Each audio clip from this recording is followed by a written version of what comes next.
교회 소식에 말씀드리지 못한 광고입니다. 장례 소식입니다. 우리 교회 백하원 권사님, 사무관사 백하원 권사님의 아버님 되시는 백병영 집사님께서 어제 소천하셨습니다. 그래서 삼성 서울병원 장례식장 15호실에 빈소가 마련이 되었습니다. 장례 일정은 이렇습니다. 오늘 입관 예배가 3시 반에 있습니다. 교회에서 2시에 출발을 하겠습니다. 발인 예배는 내일 오전 9시 30분에 있습니다. 교회에서 8시에 출발하도록 하겠습니다. 그리고 세검정 동산에서 산골 예배가 역시 내일 오후 2시 30분에 있습니다. 장례 일정 기억해 주시고 많은 분들 참여해 주셔서 위로해 주시길 부탁드립니다. 우리 찬양대 찬양 참 잘하셨죠? 네, 참 잘했는데 저랑 약속을 했거든요. 제가 기도하시겠습니다 하면 앉기로 했는데 제가 기도하시겠습니다 하기 전에 막 앉으니까 제가 성격이 좋은 줄 알았더니 성격이 안 좋은가 봐요. 마음이 저 양반들이 왜 이렇게 기억을 못하나 하는 생각이 들어서 잘하셨는데 그거 하나만 잘하셨으면 좋을 뻔했는데. 자, 오늘 말씀이 포함되어 있는 창세기 5장의 말씀을 살펴보면은 하나님께서 인간을 처음으로 창조하신 때로부터 시작해서 노아의 대홍수 이전까지의 연대기를 족보의 형태를 빌어서 전개해 나가고 있는 것을 보게 됩니다. 이와 같은 사실은 5장 1절 초두에 아담 자손의 계보라는 말을 사용함으로써 분명히 하고 있습니다. 하지만 이 족보는 단순히 하나의 연대기를 제공하려는 의도만 있는 것은 아닌 것으로 보여집니다. 그보다는 아담으로부터 시작하여서 노아에 이르기까지 10명의 인물을 등장시켜서 그들이 몇 세를 살다가 죽었는지를 기술함으로써 아담의 범죄 이후로 이제 인간에게 있어서 죽음이라고 하는 것은 피할 수 없는 운명이 되어버렸다고 하는 사실을 알려주고 있습니다. 그러므로 우리 인간에게 있어서 죽음의 순간을 맞이하기 전까지 어떻게 살아가느냐 혹은 어떤 삶을 살아가느냐 하는 것이 참으로 중요한 문제가 되어버린 겁니다. 사실 에덴 동산에 살던 아담과 하와에게는 아직 죽음이라고 하는 문제가 그들에게 찾아오지 않았던 시절이기에 아마도 죽음 이후의 문제나 죽음 이후의 세상에 대해서는 생각해보지 않았을 것입니다. 하지만 그들이 하나님의 명령을 어기고 선악과를 따먹음으로 세상에 죄악이 침투하게 되었고 하나님은 그에 대한 징벌로 아담과 하와를 에덴 동산에서 추방하셨을 뿐만 아니라 죽음이라고 하는 형벌까지 내리셨습니다. 바로 이 순간부터 인간에게는 죽음이라고 하는 문제가 인간 실존의 가장 큰 문제로 등장하게 됩니다. 뿐만 아니라 죽음 이후의 문제도 고민하지 않을 수 없게 되었습니다. 왜냐하면 하나님께서는 인간의 삶을 육신의 죽음으로 모든 것이 끝나게 하지 않으셨을 뿐만 아니라 죽음 이후에 심판과 구원이라고 하는 새로운 질서 앞에 직면하도록 만드셨기 때문입니다. 만일 인간에게 있어서 육신의 죽음이라고 하는 사건으로 존재의 모든 것이 끝이 난다고 한다면 조금 과장되게 말해서 악한 짓을 해서라도 또는 못된 짓을 해서라도 부귀영화와 권력을 움켜쥐고 성공하는 삶을 살아간다 한들 또 그런 삶을 살다가 죽음을 맞이하게 된다 한들 무슨 문제가 있겠습니까? 하지만 만물의 창조자이신 하나님께서는 인간으로 하여금 육신의 죽음으로 존재의 모든 것이 끝나지 않게 하셨습니다. 오히려 육신의 죽음 이후 구원과 심판이라고 하는 새로운 질서를 만들어 놓으심으로 육신을 입고 살아가는 동안 방종하지 않고 자신의 삶에 대하여 책임감을 가지고 살 수 있도록 장치해 놓으신 것입니다. 그래서 인간으로서 육신을 입고 이 땅을 살아가는 동안 어떻게 살다가 어떻게 죽음을 맞이하느냐 하는 것은 죽음 이후의 운명을 결정하는 조건이 된 것이고, 그러다 보니 인간에게 육신을 입고 살아가는 이 삶의 기간은 살아있는 동안만이 아닌 죽음 이후의 운명까지도 결정하는 매우 중요한 기간이 되어버리고 만 것입니다. 여러분들은 어떤 삶을 살고 계십니까? 아니, 육신의 죽음 이후를 위하여서 어떤 준비를 하면서 살아가고 계십니까?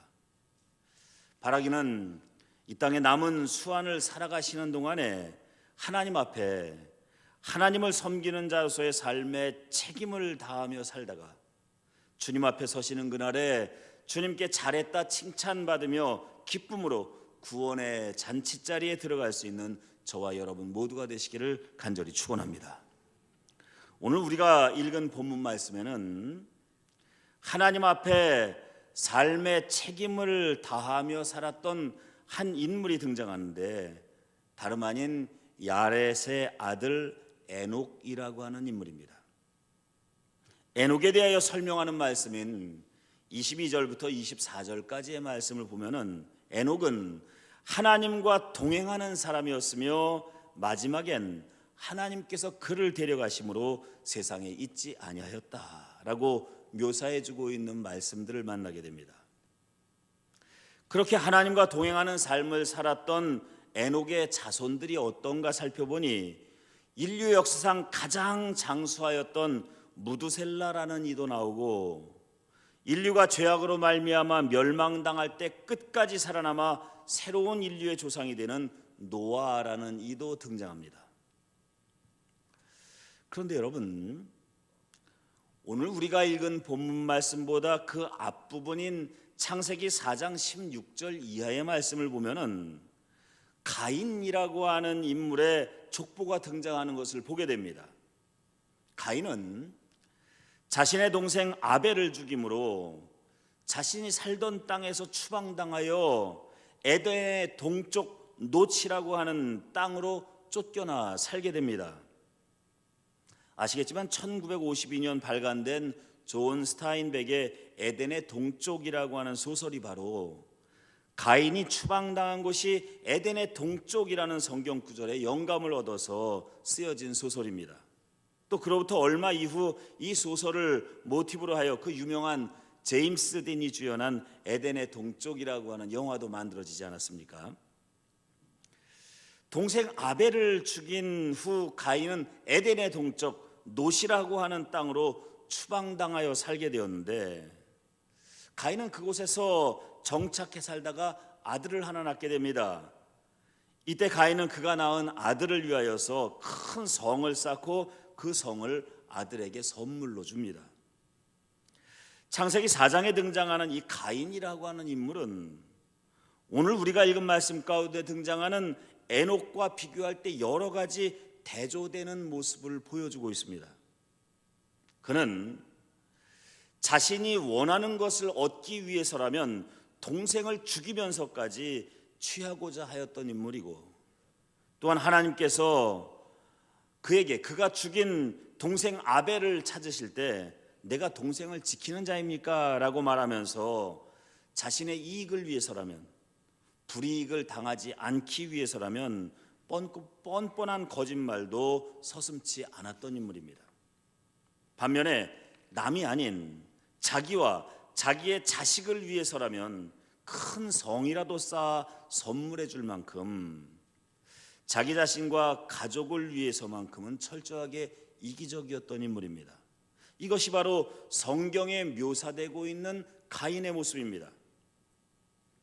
그런데 여러분, 자기 자신과 자신의 가족만을 위하여서 성까지도 쌓아주고 자신의 이익을 위해서라면 다른 사람을 죽이고 거짓말까지 하면서 욕망을 위하여 투쟁하였음에도 불구하고 가인의 인생은, 그리고 그의 가정과 후손은 결코 에녹과 비교하여 행복하다 말할 수가 없었습니다.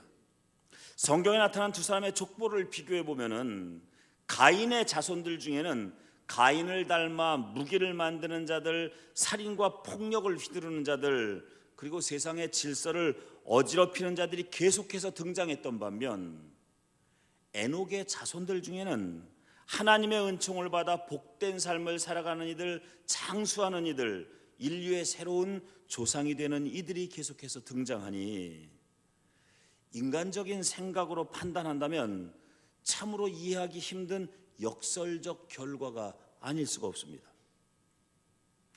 여러분, 우리는 창세기 4장에 등장하는 가인의 족보와 창세기 5장에 등장하는 에녹의 족보를 비교해 보면서 가인과 같이 자기 자신의 욕망과 자기 자신의 가족과 이익만을 위하여 살아가는 인생보다 에녹과 같이 하나님과 동행하며 하나님의 뜻을 실천하며 살아가는 이들의 인생과 그들의 가문이 더 복되다고 하는 사실을 발견하게 됩니다.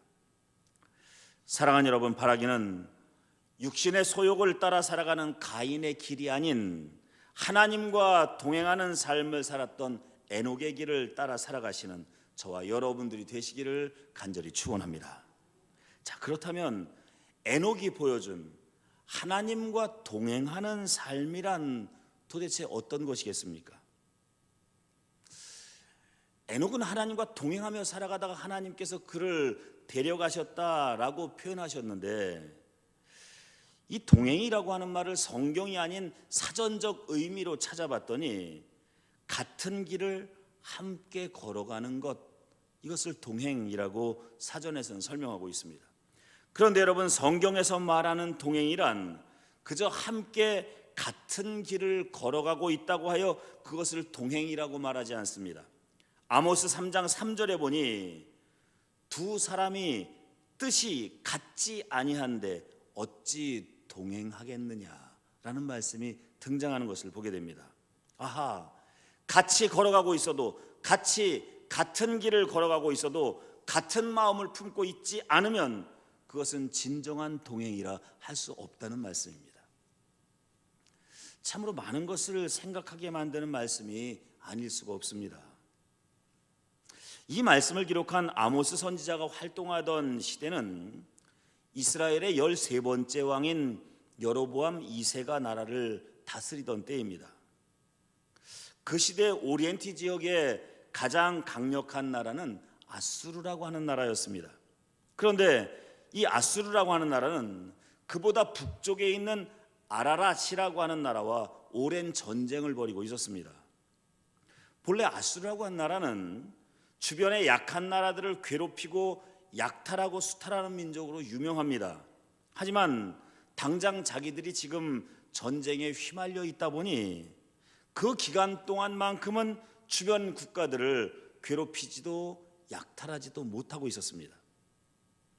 아수르의 위협이 없다 보니 이스라엘은 주변 국가들과 활발한 무역 활동을 전개하게 되었고, 그로 말미암아 경제적인 부도 축적하게 되었으며 사회적인 풍요도 누리게 됩니다. 그런데 나라가 풍요로워지는 것까지는 좋았는데 그 풍요가 지나쳐서 다른 한편 사치와 향락, 그리고 음란함과 부정부패가 만연하여서 하나님이 보시기에 타락한 모습을 보이게 되고 말았습니다. 그런데도 참으로 한심스럽게도 그들은 안식일이면 하나님 앞에 나와 제사를 드릴 때 자기들은 하나님의 백성이며 하나님의 선민이라고, 하나님과 동행하는 민족이라고 고백을 합니다. 바로 그러한 북이스라엘의 백성들을 향하여 하나님께서는 뜻이 같지 아니한데, 너희와 내가 뜻이 같지 아니한데 어찌 너희가 나와 동행한다 말할 수 있겠느냐라고 말씀하시며 탄식하고 계신 겁니다. 하나님께서 원하시는 하나님과의 동행은 눈앞의 이익과 쾌락과 향락을 쫓아 살아가는 모습이 아니라 하나님의 말씀을 따라 살기 위하여서는 당장 눈앞의 이익이나 쾌락을 포기할 수 있는 것, 그리고 하나님의 규례를 지키고 하나님의 말씀을 실천하는 삶 아니겠습니까? 그런데 이스라엘 백성들은 자신들이 하나님의 백성이라고 말은 하면서도 하나님의 뜻을 따라 살기보다는 눈앞의 이익을 따라 살았으니, 눈앞의 쾌락을 따라 살았으니 이 어찌 하나님과 동행하는 삶이라 할 수 있었겠습니까? 그리하여 결국 하나님께서는 그들을 향하여 나는 너희와 동행할 수 없다라고 말씀하시며 심판을 선고하셨는데, 이 심판이 선고된 후 30년도 채 지나지 않아 그토록 풍요로웠던 북이스라엘은 아라랏과의 전쟁을 마친 아수르의 침공을 받아 허망하게 멸망을 당하게 되고 맙니다. 만일 이스라엘이 하나님과 진정으로 동행하는 삶을 살고자 노력했다면 하나님께서는 그들을 기쁘게 보시고 그들이 누리던 행복을 지켜주셨을 것입니다. 하지만 그들은 하나님의 백성이라고 입으로는 고백하면서 그들의 마음은 하나님과 동행하려 하지 않았으니 결국 하나님으로부터 버림받게 된 것입니다. 가만히 생각해 보면 이스라엘 사람들이라고 해서 왜 하나님과 진정으로 동행하는 삶이 어떤 것인 줄 몰랐겠습니까?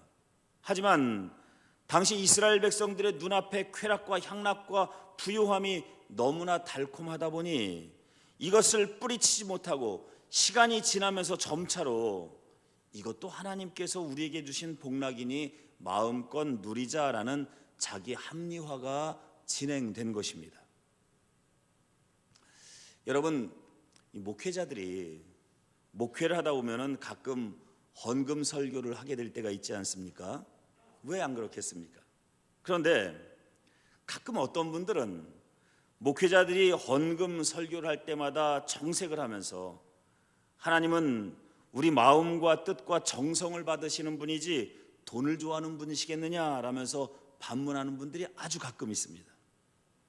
물론 그 말 참 당연합니다. 우리 인간들에게나 돈이고 보석이고 귀중품이지 그런 것들이 어떻게 하나님 앞에 돈이 될 수가 있고 귀중품이 될 수 있겠습니까? 어떻게 사람의 돈이 하나님 앞에 보석이 될 수 있겠습니까? 하나님께서는 우리가 드리는 신령과 진정이야말로 하나님 앞에 참 보석이 되지 않겠습니까? 그런데 여러분, 마태복음 6장 21절 말씀을 보니 예수님께서 이런 말씀을 하고 계십니다. 내 보물이 있는 그곳에 내 마음도 있느니라.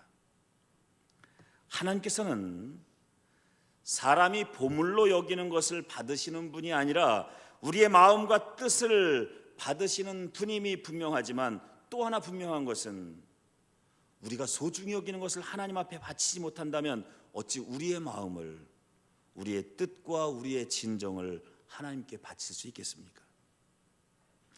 사실 하나님은 마음과 뜻을 받으시는 분이지 돈을 받으시는 분은 아니다라고 하는 말 속에는 헌금을 드리고 싶지 않은 마음, 돈이 아까운 마음이 숨겨져 있는 것 아니겠습니까?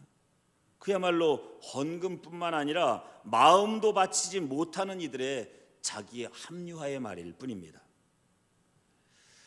여러분, 하나님께서는 분명히 성경을 통하여 우리에게 하나님의 몸된 교회에서의 헌신과 봉사를 요청하고 계십니다.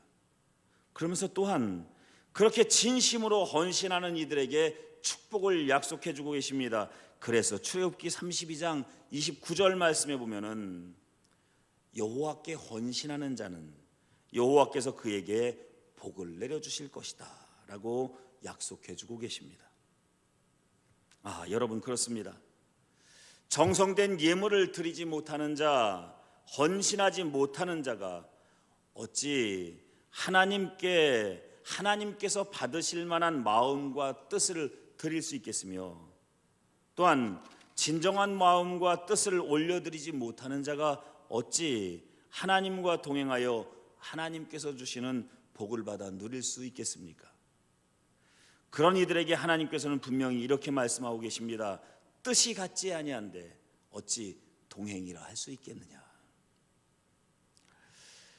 아브라함과 그의 조카 롯이 함께 살 때 먹을 목초는 적고 물도 적어서 그들의 양을 치는 목자들이 들에서 싸움을 하기 일쑤였습니다.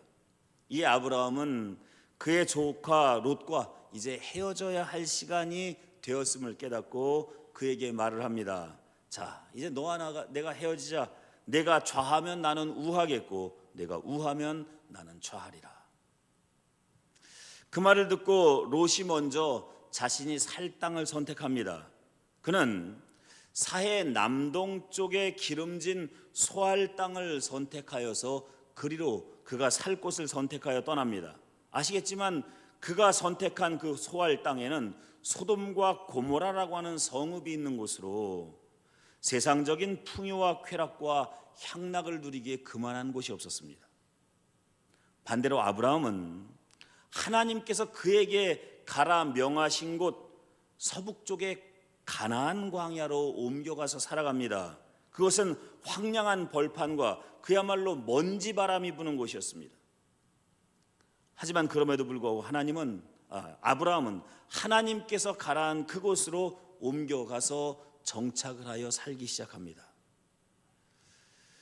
아브라함과 롯 둘 모두 하나님을 믿고 있었지만 롯은 하나님을 믿는다 하면서도 하나님과의 동행보다는 세상의 부귀영화와의 동행을 선택한 것이고, 아브라함은 누가 봐도 풍요로움이나 세상 쾌락보다는 그것을 버리고 하나님의 명령을 따라 하나님과의 동행을 선택한 것입니다.